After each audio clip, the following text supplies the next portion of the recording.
Dear God in heaven, we come before you this morning. We thank you for your Sabbath day. We thank you for your people all over the world, and we especially thank you for our family, our Oceania family here. I pray, dear God, that you will please give us your Holy Spirit this morning as we go through this second study and just ask for a blessing from you, and we pray this in Jesus' name. Amen. Thank you again, and I hope everybody is enjoying your Sabbath day. So this morning I'm going to, let me start again. This morning my presentation has been prompted by one of the Vespers meetings.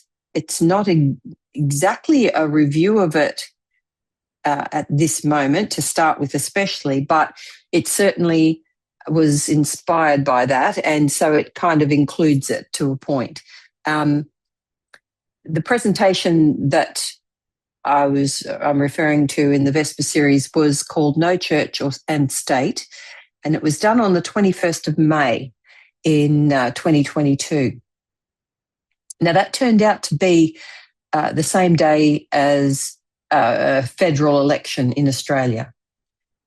So one of Tessa's opening comments, because of the fact that it was a voting day, the federal election here, she made a statement, and I'm just going to read, actually, let me just share my screen because I think I've got that on my, 1 second.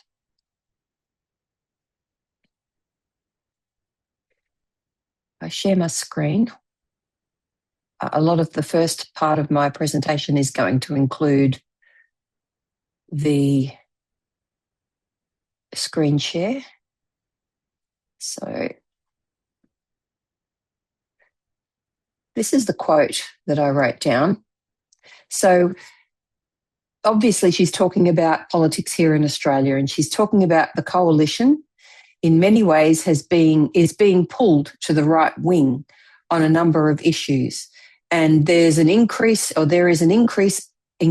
effort by Labor, the ALP, to move to the centre to try to pick up some of those moderate Liberal voters. So I thought that was an interesting observation, especially given it was 2022, and also looking at where we've gone since. So to start with, I wanted to actually look at where we've gone since, because I believe it actually plays into the whole theme of this presentation that Elder Tess gave. And I also think that what's happening here in Australia is a bit of a reflection on what's happening globally. In other words, we know that we have the Sunday law, the national Sunday law, but we also know we're heading towards the worldwide Sunday law, which means that we're heading into a climate where the world is really copying what is going on with the Seventh Kingdom. So the primary purpose, obviously, as you could tell by the, you couldn't tell fully, I guess, No Church and State being the title of her presentation,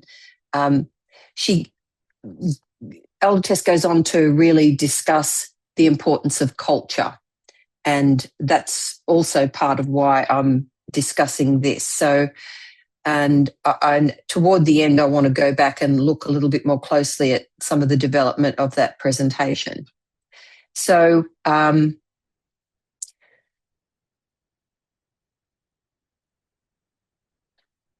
the interesting thing was that this election, which I've got a little bit of information here from 2022, the ALP went on to win, even though it was by a small majority. One of the things that was noted here was the fact that it was the lowest turnout for voting, despite the fact that it's compulsory here in Australia. So it was just interesting that a lot of people I think that showed perhaps a lot of disillusionment with politics and with government at the time. Scott Morrison at the time had been the sitting Prime Minister, and he was very unpopular, especially coming through some of the things that were happening at the time, through some of the huge bushfires that we had, and his response. And there were a lot of things that just were quite off-putting for a lot of Australians at the time. So he became quite unpopular, and he was obviously very right-wing, and so they were sort of heading definitely more in that direction. Now, in some respects, I think the small margin of ALP winning probably was more that Scott Morrison lost the election rather than the ALP or that Albanese won it. And I think I found this article in The Guardian, which this was my thought, and then I found that there was actually an article about this very thing. So Labor Review says Scott Morrison's unpopularity was the single most significant factor behind this election win. And in that article, it just said, I mean, obviously I'm not going through the whole article, just a quote from it. Labor's election campaign review has concluded Scott Morrison's unpopularity was the single most significant factor behind Anthony Albanese's victory in May, while identifying weaknesses that need to be addressed by 2025.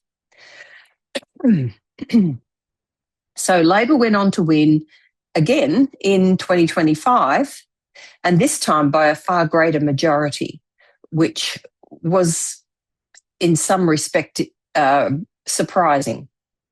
So we had another article I found. This one was, I think, with the ABC from memory. So Australian voters have delivered Anthony Albanese a win for the ages. That should see Labor with more seats than at any point in its history, more than even Kevin Rudd or Bob Hawke after their most famous victories.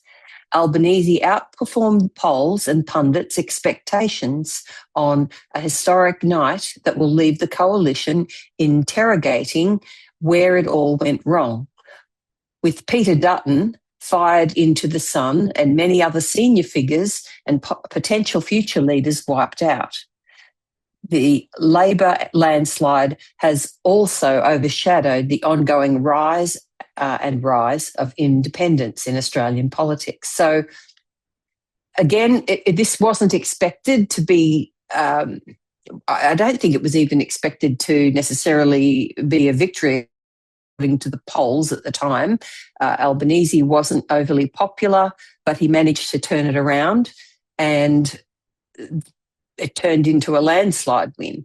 But also what helped that was the rise of independents as well, who in Australia, they have a preferential system where if you vote for certain independents, they have preferences because they can't get into government. They'll either give their preference to one of the other major parties, the coalition or the ALP. So in Wikipedia, it just pointed out that the Labor secured 94 seats in the House of Representatives, and this is the highest number of seats ever won by a single political party in an Australian election. Labor has also received the highest two-party preferred vote of any party since 1975 at 55.22%. So you can see that helped with the whole thing. This victory was much larger than expected from the opinion polling released shortly before the election, which had predicted a small Labor majority or a minority government. So even though they were coming from behind a bit, they did catch up, and then they were seeing that they would be likely to be returned to power, but with just a smaller majority or a minority government. So that was. We can see how there was some, I think, resistance to was going to say to the far right policies, but I think it wasn't so much that as it was the personality aspects. And I think that was another factor, because Peter Dutton also wasn't overly popular, even though it was a different person, obviously, to Morrison. So there was an article in the New York Times on the 5th of May that attributed Dutton's lack of popularity with his alignment to similar rhetoric as Trump. And I'll just have a little look at that article. So Australia's election wasn't about Trump. An anti-Trump wave swept it anyway, it said. I hope you can read these bits. I've kind of highlighted them, but it's dimmed the print a tad. So the global turmoil wreaked by President Trump's policies made him a factor in the election, bolstering the re-election of Prime Minister Anthony Albanese. So timing kind of worked in their favour. Australia's Prime Minister Anthony Albanese never styled himself as an anti-Trump figure in his pitch for re-election. So basically it's saying he didn't really use that as part of his election spiel or promises. He, in fact, said that despite the criticisms of Trump, he wasn't going to retaliate in any way against the tariffs that Mr. Trump had imposed. So they... he wasn't really campaigning on that at all, other than to say he wasn't going to seek retribution or cause further issues over it. But Dutton had aligned himself more with Trump's policies. So it says here, the global tumult set off by Mr. Trump's return to power made him a factor in Australia's election. And in the end, Mr. Albanese and his centre-left Labor Party appear to have been bolstered by a wave of anti-Trump sentiment, pulling off a stunning landslide victory on Saturday. So, it definitely at that point had an impact, which was, I guess, from our perspective, a good thing. However, as they say, all good things must come to an end. And I think this is where things started to take a little bit of a turn. But one of the things that I've just put here, or just highlighted here, which is highlighted further in the article, Mr. Dutton of the Liberal Party espoused some of the US president's ideas and messaging, earning him the nickname of Timu Trump. From political opponents, a reference to the bargain Chinese e-commerce sites. So Australians also watched with alarm as the balance of their mandated retirement accounts fluctuated wildly with the markets in reaction to Mr. Trump's policies announcements. So therefore, there were a lot of things that Australians saw as negative. The Trump tariff decisions that were seen as mad by Australians that really accelerated the process of people looking at Dutton and at Trump and going, no, said Chris Wallace, a professor of political history at the University of Canberra. It's a victory for sensible centrist politics. And I made that in red because I want us to take note of that, because I think this is an interesting perspective on what's going on. Plus also keeping in mind what Elder Tess had pointed out in her statement back in 2022, how Labor was sort of moving more to the centre, in other words, a little bit more away from the left, back to the centre to be able to pick up some of those votes that would otherwise potentially go to the coalition that was more right-leaning. So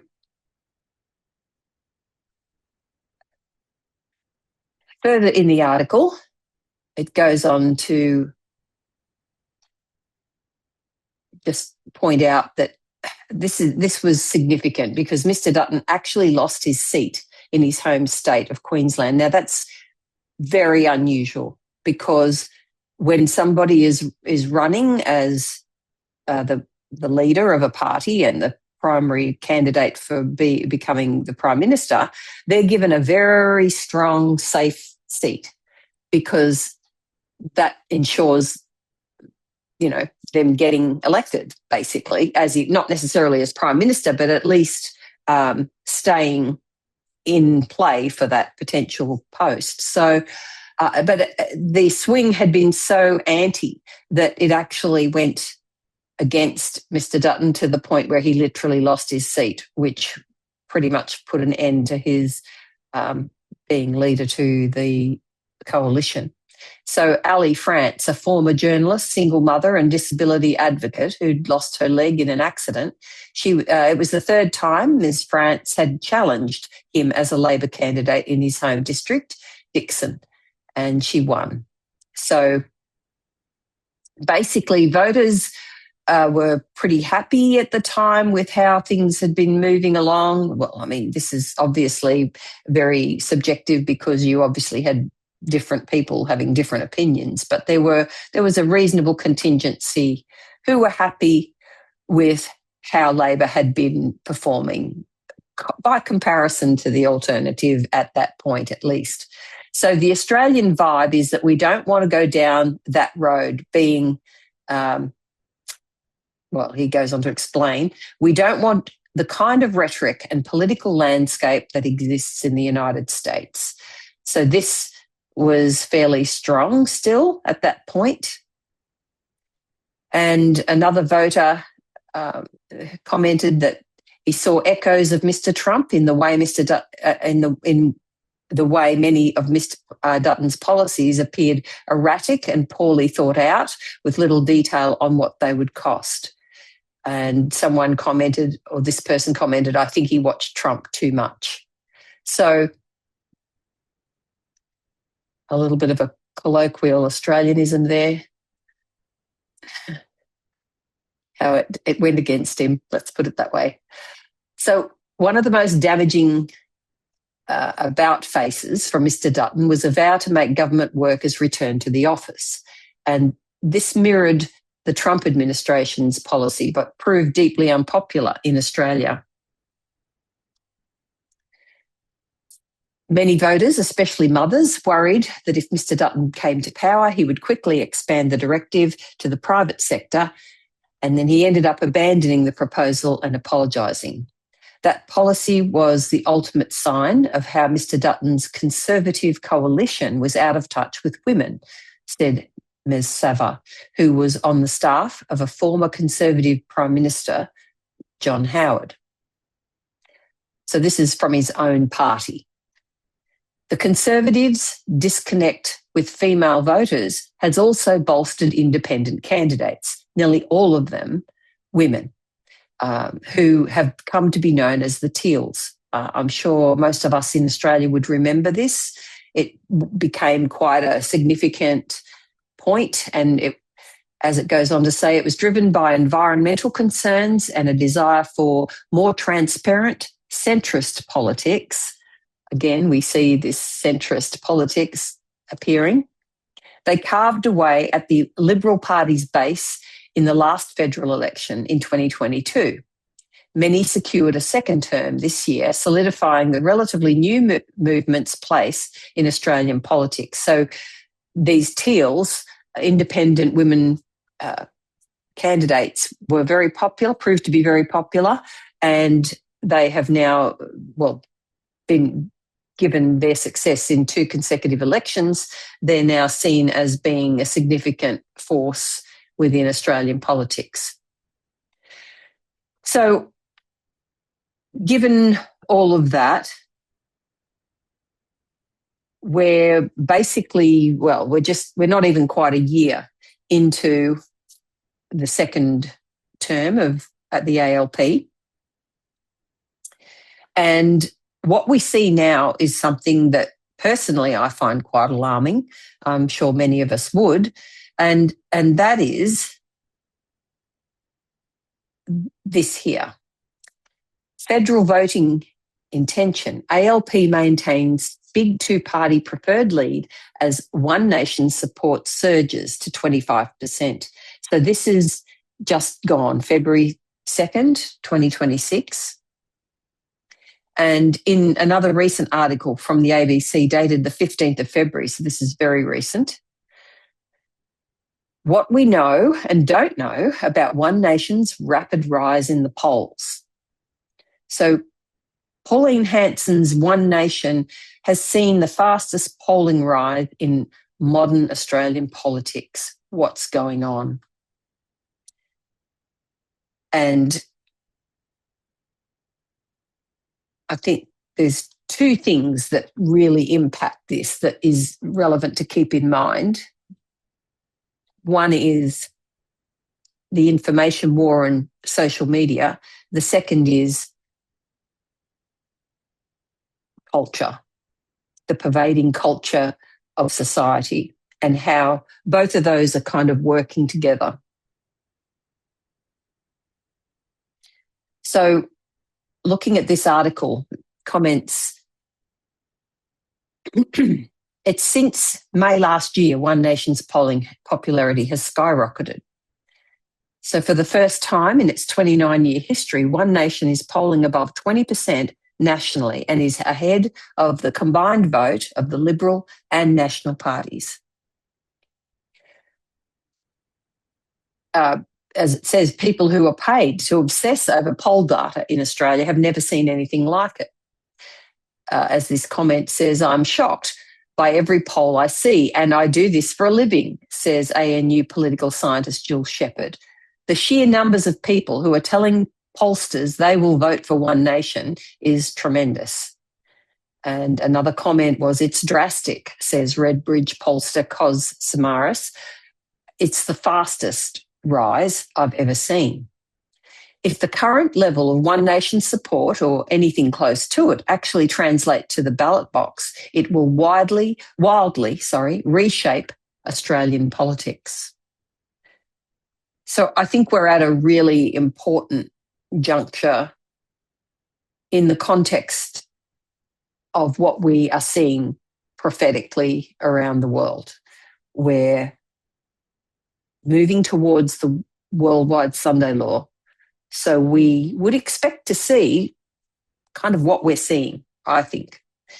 It's not a good thing. We're not happy about it, but we kind of, I think, feel like it's inevitable.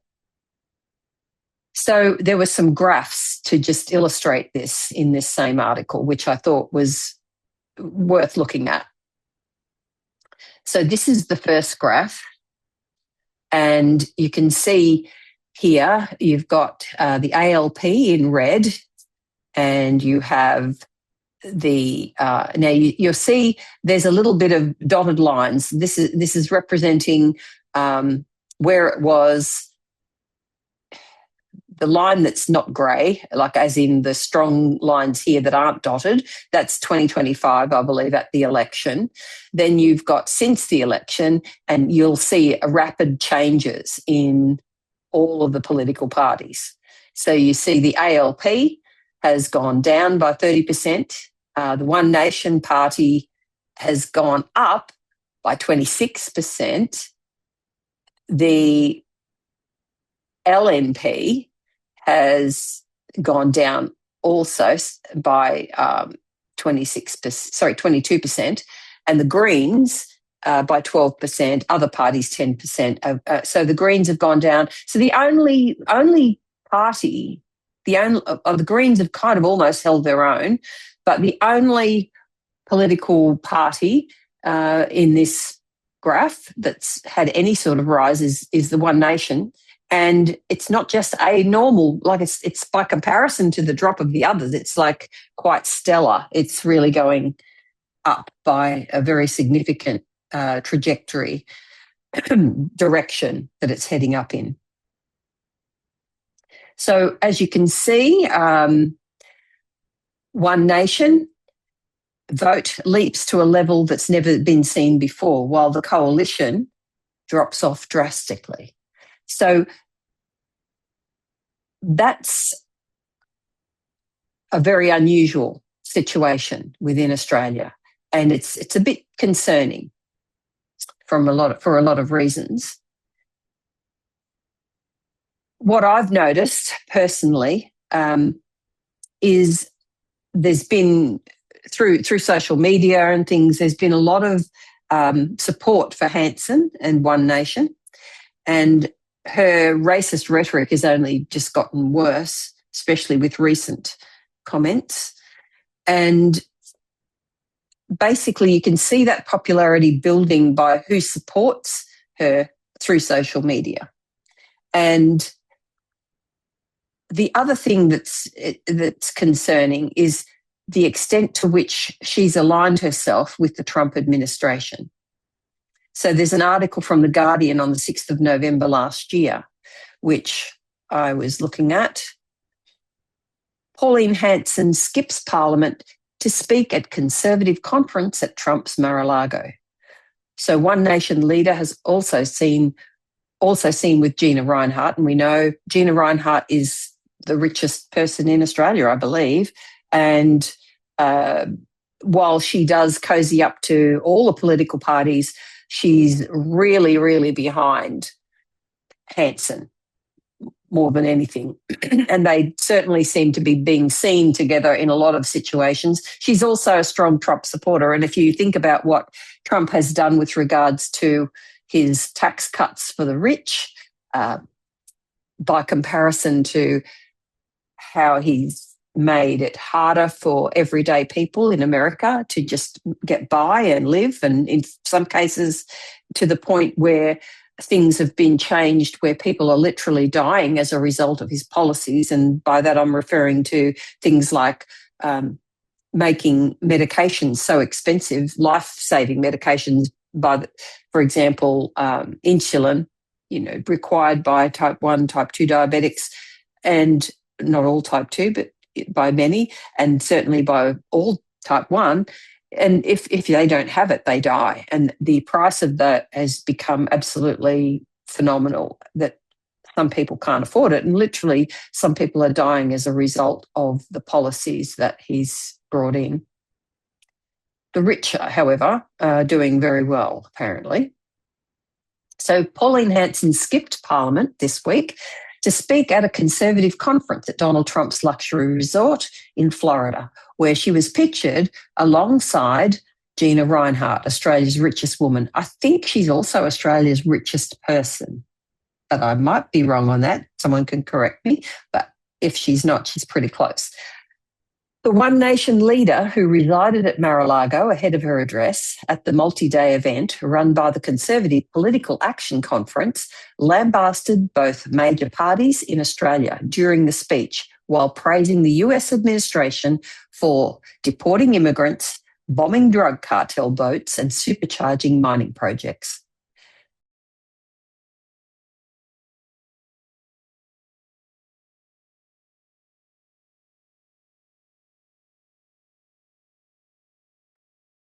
Apologies for that. Just don't want to be coughing too much, sorry. Tickets to CPAC ranged from $5,000 US to $25,000 US.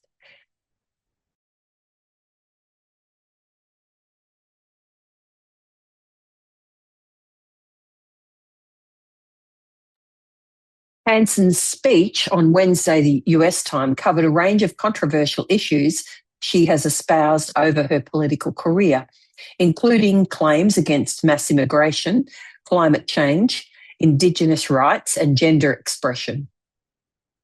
The scourge of drugs, especially fentanyl, is being tackled head on, and I love how your president has greenlit the US military to blow up drug cartel boats. She loves that. A note by the author of the article just pointed out that Australia's immigration is not out of control. It's actually trending lower and has been for over a year. However, I know both from social media or misinformation, disinformation, that's not how it's being presented. And I also know from personal people that I personally know who support her and who want her to be Prime Minister, believe pretty much everything that comes out of her mouth. So very concerning. So Australia, on the other hand, has become an economic and social tinderbox that was created by successive Labor and coalition governments. I think here there's an element of truth to that statement in the context of when you look at how the Sixth Kingdom failed and consequently the Seventh Kingdom has come up as a result of that. I think this is also potentially very true of Australian politics. Governments previously have failed, particularly when it comes to dealing with everyday concerns, or concerns of everyday Australians, I should say. The worsening economics, the housing issues, different concerns that they have.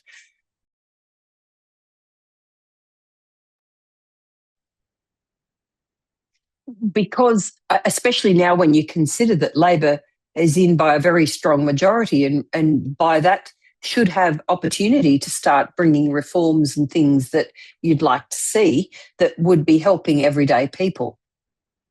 However, I'm not sure that they've done enough that would give people a reason to not be, I suppose, susceptible to being impressed by someone like Hanson and One Nation. Something that strengthened One Nation's position is Barnaby Joyce joined One Nation. He left the Nationals, so he left the coalition, and that was a big thing. And it was a big thing because Barnaby Joyce was once leader of the Nationals and former Deputy Prime Minister in a coalition government from 2016 to 2018 under Malcolm Turnbull and from 21-22 to under Scott Morrison. So he's, I guess you could say, a fairly significant person when it comes to Australian politics and has had positions of power.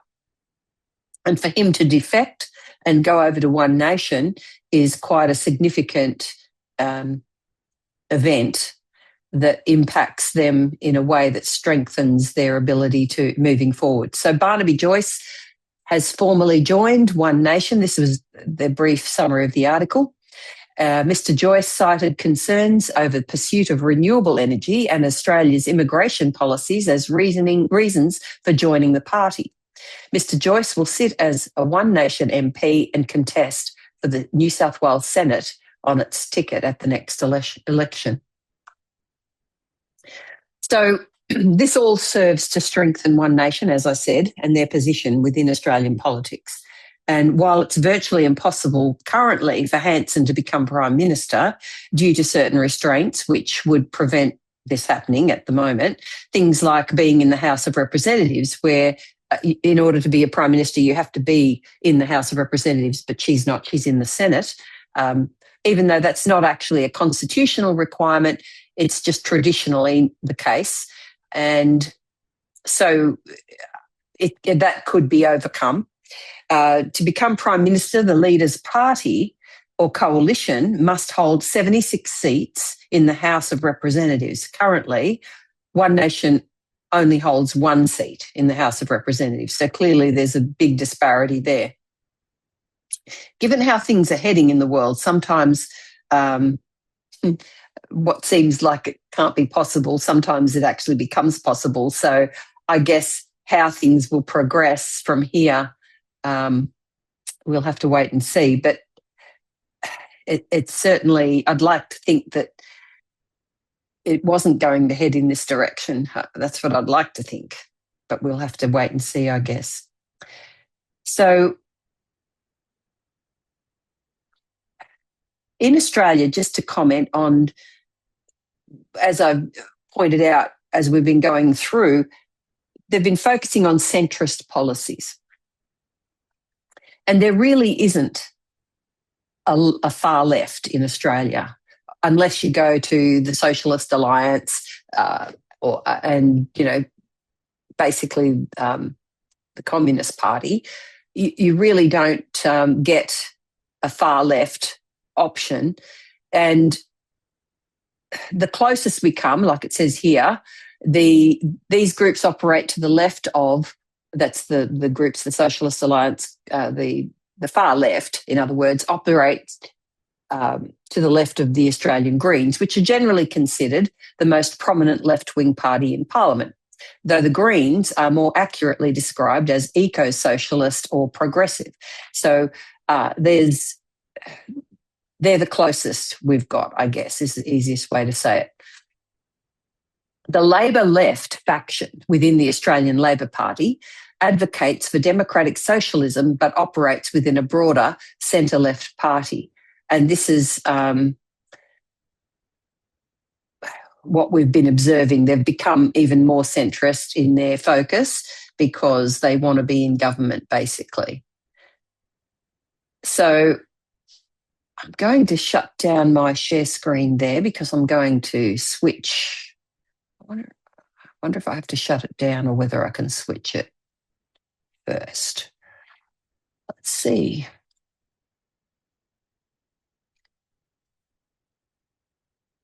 I bet I'm going to have to do that too. I should have checked that. I think I've got to. Okay, 1 second.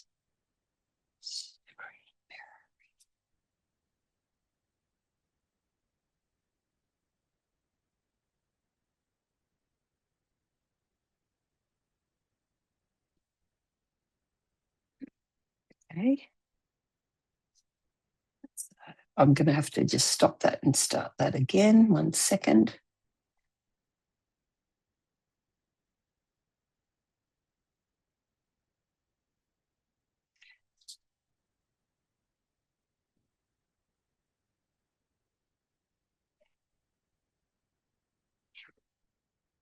So just before I start sharing my iPad, just to comment on a couple of things. I think when we look over the past 4 years, especially from when Elder Tess had that presentation in Vespers, what we're seeing are culture wars, if you like, within Australia, and what type of changes we're viewing in Australian politics really reflects the changes within Australian culture overall. And so, as I said to start with, the reason I wanted to look at that was to see it. I think in some ways we can see a progression that kind of reflects a little bit of what has happened in the past in the USA. So now I'm just going to have another go at sharing this. I don't want to share with that. Why is that doing that, I wonder? Let's see. My Bluetooth on. I should have probably checked this before.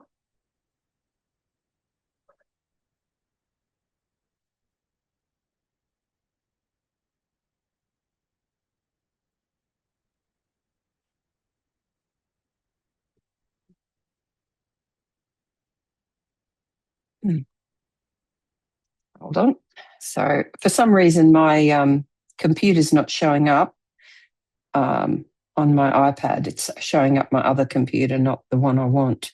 So let me have a quick look in here to see if I can access why it's doing that. Apologies for the delay. Does anyone have any comments while I'm doing this or questions? Feel free to do that. I have a comment. Yes. Their latest Four Corners program is on the Rise of One Nation. That's really interesting. And it talks about the funding that it's CPAC and one other organisation. They've been funneling a lot of funds into this sort of thing, which has been right. in the favour of One Nation. So yeah, so yeah. I recommend watching that. It's really interesting. So Four Corners, I hadn't seen that. That sounds interesting. And I think it's interesting if you're talking about funding and you see the frequent sightings of Gina Reinhart and Pauline Hanson, it makes you think that there could be some funding coming from that direction as well, which I think is very possible. The other thing, if you're still working out there, if I've got time to mention this. Yes, please do. I often, when I'm looking through Facebook, when they have their controversial posts come up, and there's like, quite a few thousand people that will comment on one post. And so I like to click on a few of them just to get a feel for how people are responding to such controversial, racist type things. But, it's interesting. One of the things that people are spouting at the moment is get rid of Albanese, have to get rid of him. Yes. They had like 2,000, I forget how many signatures they signed because of the Bondi. And this has been another issue with it, is the Bondi shooting has also spurred on One Nation's popularity. But yes, a lot of people are wanting to get him out of government. So, yeah, it's just interesting. Like, we're going to follow our way of doing politics. Albanese's got 2 years to go, but I guess anything can happen. Just a thought. Yes. No, I agree. So it looks like I'm going to have to be a little bit versatile and change my plan. I was going to use my iPad, but for some reason it just does not want to connect to the correct computer, which is odd. So that would take me a little bit more fiddling around to try to sort out. So I won't. I'll just do something. I'll do it differently rather than. Lynne? Yes. Are you taking comments now, or do you want me to wait to the end? Yes. Oh, yeah, certainly. You can certainly say, no, that's fine. Anytime is fine. And I'm just going to start setting up what I'm going to do differently. So that's all good. I was just going to say. Go ahead. The Liberal Party falling apart left voters nowhere else to go. And so like we saw in the US, those who partly aligned with some of, I'll just call it Trump's ideology, they just went there. They don't agree with a lot of what he says. They just join because parts of what he says is right. It's the best of their ideology in one particular party. And we see the same here in Australia, that after the Liberal Party fell apart, there's no chance of them coming to power soon. And so if you want to make a change, you have to go to someone that suits your ideology best, and that is currently Pauline Hanson for a lot of people. Yeah, I agree. However, I suppose the question I would ask is, why does that appeal to so many? And I think from what I've seen, that it's partly to do with the sort of campaign that they're running through social media and through so-called news outlets and I'm sure that's all funded by relevant people who have interests in pushing that narrative. So it's just an interesting situation to observe, I think. But yeah, no, good comment. I appreciate both your comments. Thank you very much. Really helpful. So I want to take a closer look now at there we go. I'm going to share my blank screen and I'm going to sort of type on this as I go. So basically what I want is to ask some questions and to just go through some of the presentation. I want to start to go through some of the presentation that Elder Tess gave, and in the context of what we've been looking at, of course, keeping that in the back of our mind. So some of the relevant points that she covered, I want to cover. So the title, as I mentioned, was No Church and State. And I think we've all come to understand that there is not going to be that church and state getting together that we were expecting. And would anyone like to tell me why we've decided that, or why we've come to that understanding?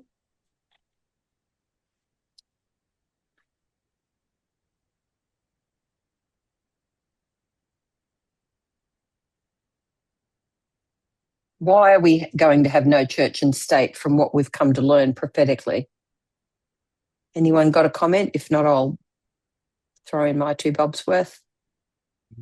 Thanks, Lynn. I think Yes, because the Molly. idea, because we center our belief before on the Sabbath, but now is equality. So Yeah, okay, thank you. That's a good point. So our focus in the past was on the Sabbath. We thought it was going to be a Sabbath law. We thought it was going to be a religious law, right? So a religious law involves church, and we were thinking that the Roman Church, the papacy, was the primary, primary organisation involved. And we've come to see that that's not the case. In fact, if you had to put the papacy on one side of the issues, you'd probably put them more on the right side of the issues, not the wrong side, which is completely against what we understood previously. So we came to understand there is no church and state. And one of those reasons was because people aren't so religious anymore. Even in America, that's a very strong religious base, I suppose you'd say. It still doesn't have the same connection that it used to have. And even when you look at people who are religious, I think it's safe to say that it's not even their devotion to their religion, even though they might think it is, even though they might behave like it is. What it really is underneath it all, and this is what Elder Tess was covering, is its culture. It's the culture underneath that's the real issue, and has become the real issue for all across all of society, whether they're religious or whether they're not, because culture crosses everywhere. It's relevant to all factions of belief systems, if you like. And so what we're seeing is more of a combination of culture and state. And can somebody tell me what culture is or what it means? I know I think I wrote it down somewhere, and if I didn't, just look it up to make sure I get the right thing. Can somebody tell me what culture means? Just what you think it means yourself. Your own belief system, the way you've been brought up, family influence, social, community, all those influences. Yeah, I think that's true. It includes all of those things.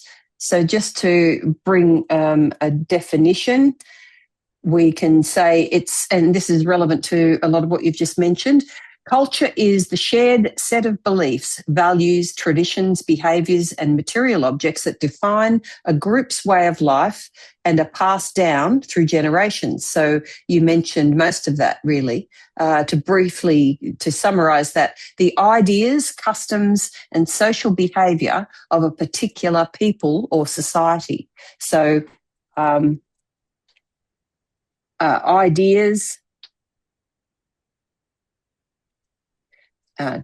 customs and social behaviour. Yes? Sorry, someone want to say something? I just said belief. Yes, beliefs, ideas, customs, social behaviour. Belief's a good one. I'll pop that in there. And it really is relevant to a particular people or society.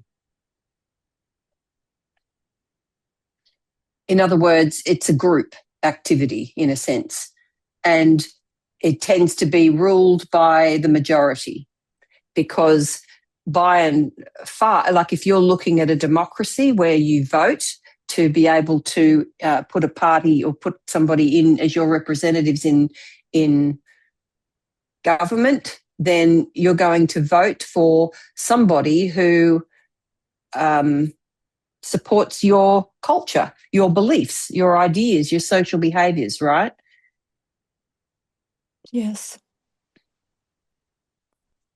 So given that's the case, we know that that influences politics. Can we also say, would you say that would you say that impacts news outlets? So if we look at news outlets, they are impacting a lot of what's going online. It's a bit of a crossover effect. You have news outlets and information, social media, all of that, the internet, that impacts how people behave. It impacts their beliefs, their social behaviour, their customs, their ideas. It impacts all of this. So we're talking about news outlets here. Now, if they have an influence, and if you're looking at people wanting to influence society, then clearly the certain news outlets or certain media outlets, will cover that by saying media, because these days it's not just a news outlet, it's actually media as well. So they need to be able to focus on algorithms, what we call algorithms, in order to be seen by people, to be more seen. And it's a bit of a give and take, because if they get seen and they get paid attention, they get likes, they get comments, etc., that actually feeds back into the algorithm, which makes them be seen by more people. So it becomes a bit of social proof. The more people who support whatever it is, the more likely it will spread, and more people will actually Can I suggest a question? Does that mean? Yeah. Yes. Does that mean absolutely. the culture is sort of based on information they receive? Or? Well, it's a bit of a give and take, isn't it? I think you'll find that. Yes, I think there's a lot of influence. You only have to look at how the American elections were impacted when they started focusing on targeting broad groups in society, in America in particular, for when they were influencing the elections there. So you can see that people can be swayed, they can be convinced, they can be, taken over to more, pushed in a direction that they may be wanting to be pushed by powers that be. So I think that a lot of people are not necessarily conscious of what's going on in the general population, because one, their lives are busy. They're, caught up with everything they're doing. They're not really taking that into account. They focus on things that are negative in their life a little bit because they're trying to deal with the problems of everyday life. And then when you start looking in news outlets or media outlets or social media, whatever it might be, and you see things that come up that speak to your problems, in other words, it's going to reinforce your biases already. It's like a confirmation bias. Then you're going to pay attention. So they're purposely targeting people with those issues for the purpose of saying, well, here's the answer to your problems. That's kind of how they're working things out a little bit, right? Does that make sense? Yeah. So that's one of the things. Now, what I did was I listed some things that I'll just copy and paste it here. So basically, this is how news outlets chase the algorithms so they can be seen. They focus on things that are sensationalistic, sensationalism, because that's going to get attention. And the more attention they get, the more the algorithm puts them out to be seen by everyone else. And this happens from left through right sources. It doesn't really matter whether it's a good news source or a bad news source. And I say good and bad in a very loose way, obviously. But from our two streams of information perspective, it happens all the way through, because if you don't do that, you're not going to get seen by hardly anybody. So they have to play that game because of how it's basically working. So it's a worldwide phenomenon, not just in the US. We see it here in Australia. We've just been discussing that.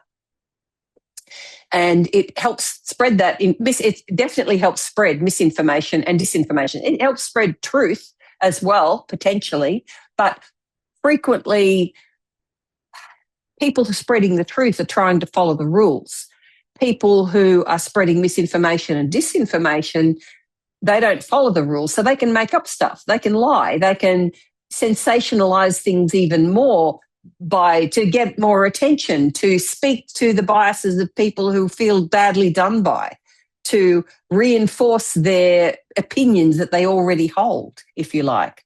So people in society, they look to reinforce their biases. When we go, we're all subject to that, so we have to be mindful of that. But a lot of times, most of the population is not really mindful of that. And we also know, as I pointed out a minute ago, that's how the Seventh Kingdom came to, in part, it contributed to them basically getting into a position of power. There are other factors, but that was one.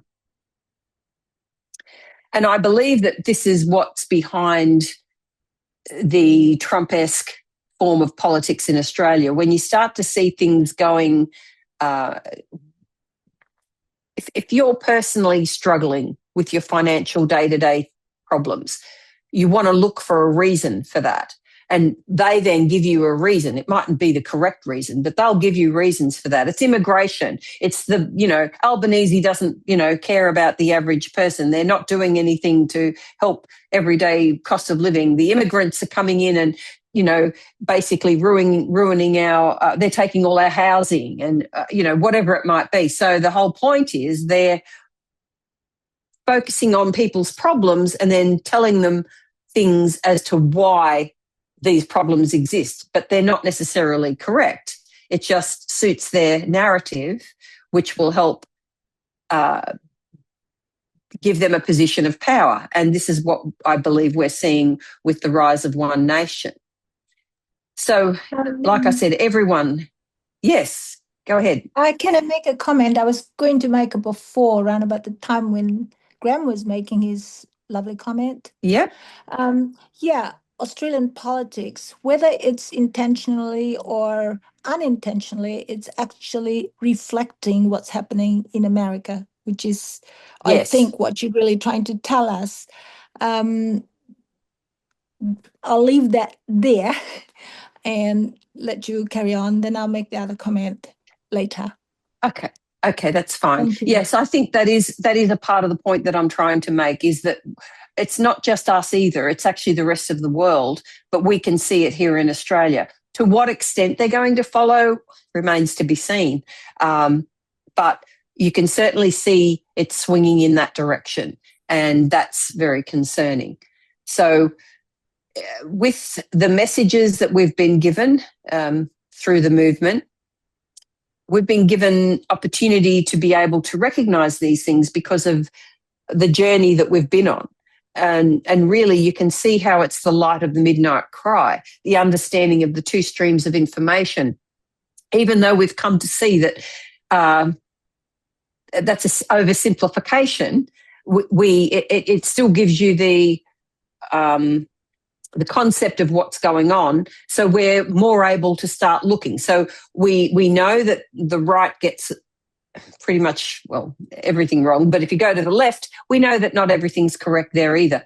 But we do know that there is a correct stream.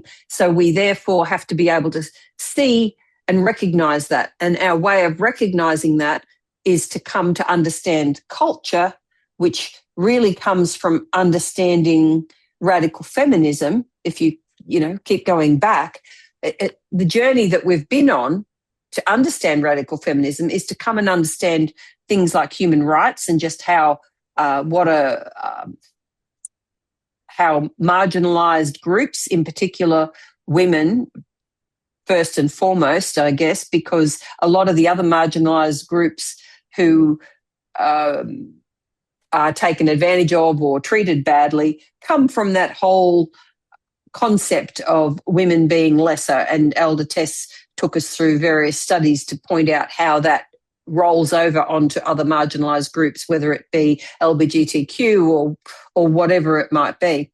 So we saw that there were two streams. We saw that, we recognised in a very basic sense, I'll put it that way, that we've got the right was bad and the left was good. Probably should have written that round the other way, because what we had was we were right over at the right because we were so focused on religious freedom that we thought that was the issue, when really that wasn't the issue. And we had to learn, we had to go through a process of going from the right to the left, and then to start to learn that, well, even in the left, you have to learn to sift the left. And that was part of what Elder Tess taught us as well. And when we start looking at MAGA as an example, and when that started to infiltrate, I suppose, media, and I'll say media because it was through media that was able to really become a thing. Like it really wouldn't have been a thing had it not had such a, had it not been able to be presented through news outlets and social media. And it was presented as a beautiful package, and it would even for a lot of conservative Christians, including most of us at one point, it would have all made sense. It would all have fitted into our worldview, and our worldview was really intrinsically involved with our culture, which was far more relevant to us than our religion, really, even though we didn't know that at the time. So the idea of making America great again was taking it back to a time when men didn't feel threatened by women, and there was no such thing as toxic masculinity, and freedom was paramount. Freedom of speech, freedom to ignore wokeism, where people didn't have to take other people's feelings into account, in particular the feelings and well-being of marginalised groups. So most of us coming from that conservative Seventh-day Adventist background saw religion and the combining of church and state as what would bring us to that Sunday law test, as we mentioned before. And we were very concerned because that really involved our religious freedom. And freedom was to become the catch cry. And freedom of itself sounds good. However, when we look at libertarianism and general freedom at the expense of everything else or everyone else, that our freedom over the expense of everyone else, then what we see is a distortion of what God's freedom represents, because we know that that is not conducive to God's government or God's character or even God's culture, if you want to put it in that context. And what we've come to see, Elder Tess kind of has given us these comparisons. We see that religious groups now has become, in our understanding, more pervading culture. In other words, the culture in society is more important than any sort of religious groups. Even though religious groups are targeted in certain aspects, it's culture that's the bottom line. Religious freedom was their focus, but we see our focus more along the lines of equality and equity for all, whether they're marginalised groups, for all of society. Sabbath and Sunday test is what we used to think, and now we see it's actually human rights or radical feminism in its proper form. And as I mentioned before, we've seen that religion is not as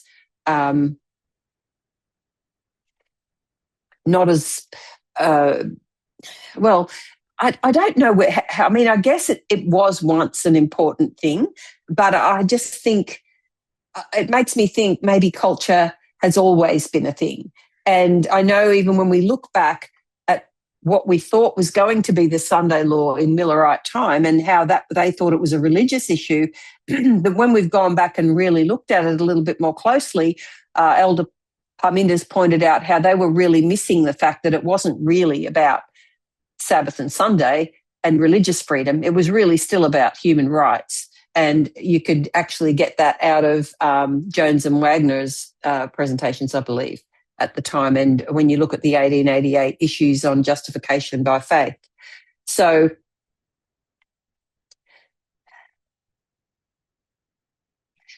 culture, I think you could say it functions as a framework for understanding the world, shaping identities, and guiding social interactions. And one of the things that is important for us to recognise is that these are all personal issues. Anything that impacts us on a day-to-day basis, our identity as people, our social interactions, they're all quite personally associated. And we know that the personal is political. And I guess what I want to suggest is that our personal is really shaped by culture. You could almost say the culture is political, because without culture, culture is what shapes politics. It's what shapes society in general. So you can see how culture, if ever, it really has taken over from religion, especially in the world we live in today. So our cultural convictions, even to us potentially, are more important than our religious convictions if we're not careful. And I think as a movement, and I guess I'm speaking here more out of my own opinion, is we have to be willing to lay our personal biases, we have to measure our cultural beliefs up against the messages that God's given us and be able to see things through different glasses, in a different way of looking at things. So we have to examine our culture and hopefully bring it in alignment with God's culture, because what we're looking at Satan's culture versus God's culture. And the closer we come to the end, the closer we come to the close of probation, that's kind of the ultimate test of recognizing which is which. We need to be able to see the difference between God's culture and Satan's culture. And prophetically, as a movement, we need to be able to stand in the world representing God's culture. So one of the things Elder Tess pointed out was when we split from FFA, it wasn't religious differences that caused that split. It was actually a cultural issue. And there were deep-seated cultural beliefs that were threatened, and that's what brought about that severing of ties. So just to recap quickly on what I've covered today, because I haven't finished going through that presentation, but I'd perhaps like to continue that next time. But just to recap today, so I've been basically looking at Australian politics and how that's been progressing, for want of a better word, changing, moving along the timeline, and how it's transitioning, I guess you could say, since the 2022 election and since Elder Tess's comment. And we also see how we don't really have a viable left, as in a proper left, as in somebody who would align with all of our values. So there is no real choice when we vote, we have to just do the best we can, voting for those that are more likely to help things stay on the side that we see as being God's side, even though there is no one party that we can vote for that. And we can also notice that there's been, particularly since the last 2025 election, quite a swing towards right-wing politics. And there's various factors that have contributed to that. Things like information in social media. People pointed out the Bondi shootings, that didn't help. The current economic difficulties that everyday Australians are experiencing. And, you know, like I said before, the misinformation, the disinformation that's being continually pushed out to reinforce a wrong view of what the solutions are to those problems. So we just started to take a look at culture and how that's really underpinning all of these things. And it really has underpinned that great big swing to that conservative right. So hopefully next time I can continue to look at culture in a little bit more depth and perhaps contrast between God's culture and Satan's culture, I guess. So I'll just close in prayer and then I can open it up for any questions or comments. So if you'd like to kneel or bow your heads, thank you. Dear God in heaven, again, we thank you for your ongoing loving kindness to each one of us. We thank you that you have put us in a position where we are able to come to understand things differently to how we once understood them. We pray that you will help each one of us to grow more in your light, that we can recognise and take on the culture of heaven. I thank you for the blessings again that you pour out on each of us. And I do ask for your protection and your ongoing care, watch care over each of your people, especially, and all their families. And I just ask that you will please bless us for the rest of this Sabbath day. And I thank you again for us being able to meet this way with our church family. And we praise you and honour you in Jesus' name. Amen.